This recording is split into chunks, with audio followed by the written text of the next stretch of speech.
મહેમાન આવરા ચાની રકા બેઠી કરતા તો આ ચાની રકાબી છે મેઠી કરવાનું કોઈ ચા પીવાનું કોઈ લે એમ આવો મહેમાન આવો રમ રમ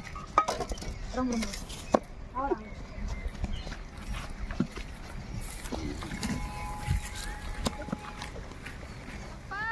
મહેમાન આઈ ચા મૂકજે આ તમારા મહેમાન ચોથી નવરા પડી ગયા આ બધું ચોલાઈને હેડ્યા એ બોર રિચાર્જ કરવા જો પાણી ના હોય એના માટે ચી રીતના કરો પૂરી ચાલે જો વધારજો મને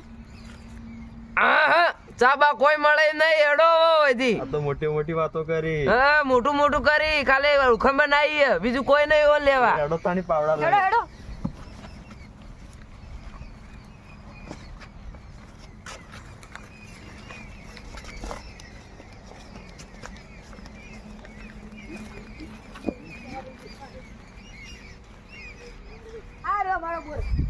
જો તમારે શું કરવાનું ખબર હે બોર રિચાર્જ કરવા માટે પહેલા એક આ સાઈડ પાળી કરવાની ને એક આ સાઈડ પાળી કરવાની આ ભૂંગળું આવે બોર નું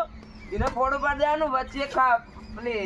નેક બનાવી દેવાની પછી જે ગોમનું પાણી આવતું હોય બધું હમો વાળવાનું આ બોર રિચાર્જ થાય બધું આ પાણી વનામાં આવે એટલે બધું આ રીતના ધામથી આમ જાય હા અંદર જાય પાણી તો ભાઈઓ તમે જોયું કે અમે આ તમને કેવી પદ્ધતિ બતાવી આ પદ્ધતિથી તમે તમારા જૂના બોરને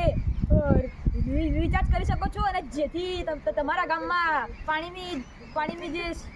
પાણીની અછત કે જે હોય એ લાઈક કરો શેર કરો અને સબસ્ક્રાઇબ કરો જય હિન્દ જય ભારત.